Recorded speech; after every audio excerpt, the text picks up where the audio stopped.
বন্ধুরা, আজ আমরা হযরত মুসা আলাইহিস সালাতু ওয়াস সালাম ও ফিরাউনের গল্প শুনব।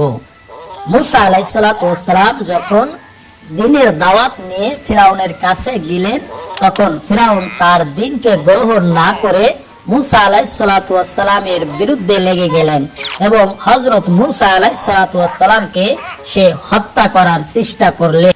যখন ফিরাউন হযরত মুসা আলাইহিস সালাতু ওয়াস সালামকে হত্যা করার চেষ্টা করলেন, তখন আল্লাহ পাক রব্বুল আলামিন আসমান থেকে নানা রকমের আযাব এবং গজব দিয়ে ফিরাউনকে পাকড়াও করতে থাকলেন।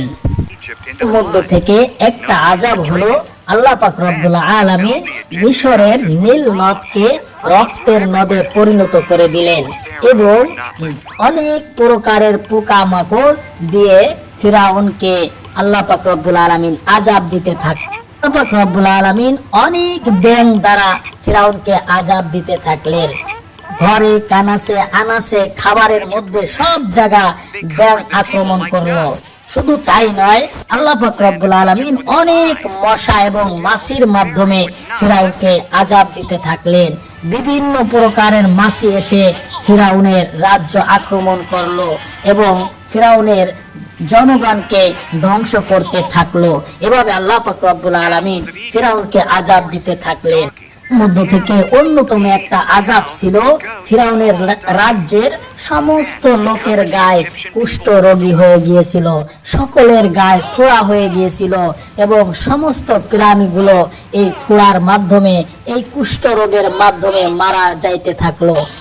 এবং শুধু তাই নয়, ফিরাউনের রাজ্যে যত ফসল ছিল সমস্ত ফসল আল্লাহ পাক রব্বুল আলামিন ফিরাউনের রাজ্যের সমস্ত ফসল পঙ্গপালে আক্রমণ করে সমস্ত ফসলগুলোকে ধ্বংস করে দিতে থাকলো। এভাবে আল্লাহ পাক রব্বুল আলামিন ফিরাউনের রাজ্যকে আস্তে আস্তে করে আযাব দিয়ে ধ্বংস করতে থাকলো।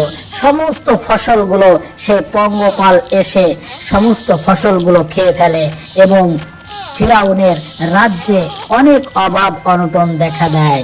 আল্লাহ পাক রব্বুল আলামিন আরেকটা আযাব দিলেন যে হঠাৎ করে সমস্ত রাজ্য অন্ধকারে আচ্ছাদিত হয়ে যায়, সূর্যের কোনো দেখা নাই। এভাবে দিনের পর দিন অন্ধকারে সবাই আচ্ছন্নত থাকে এবং আল্লাহ পাক রব্বুল আলামিন এইভাবে ফিরাউনের রাজ্যে যে জনগণগুলো তারা আল্লাহকে অস্বীকার করেছিল তাদেরকে আযাব দিতে থাকে। এরপর ফিরাউনের জনগণ তাদের ঘর বাড়ি পুনরায় নির্মাণ করতে থাকে এবং তাদের ঘর বাড়িতে রং করতে থাকে, তাদের বিল্ডিং গুলো পুনরায় করতে থাকে। এইভাবে ফিরাউনের রাজ্য একের পর এক আল্লাহ পাক রব্বুল আলামিন আযাবের মাধ্যমে ধ্বংস করতে থাকেন। আল্লাহ পাক রব্বুল আলামিন দেখিয়ে দিতেছেন যে আল্লাহর সঙ্গে পাল্লা দিলে আল্লাহ কাউকে ছাড় দেয় কিন্তু আল্লাহ ছেড়ে দেয় না। এভাবে ফিরাউনকে আল্লাহ ধরতে থাকলেন। এরপর ফিরাউন যখন অতিষ্ঠিত হয়ে গেল, তখন রাগে ক্ষোভে একেবার হযরত মুসা আলাইহিস সালাতু ওয়াস সালামকে হত্যা করবে সেই সিদ্ধান্ত নিয়ে নিলেন। যখন ফিরাউন মুসা আলাইহিস সালামকে হত্যা করার জন্য পিছু নিলেন, হযরত মুসা আলাইহিস সালাতু ওয়াস সালাম নীল নদ পার হয়ে গেলেন। ফিরাউন পার হতে গেলেন, আল্লাহ তাকে ডুবিয়ে দিলেন। এভাবে ফিরাউন শেষ হয়ে গেল।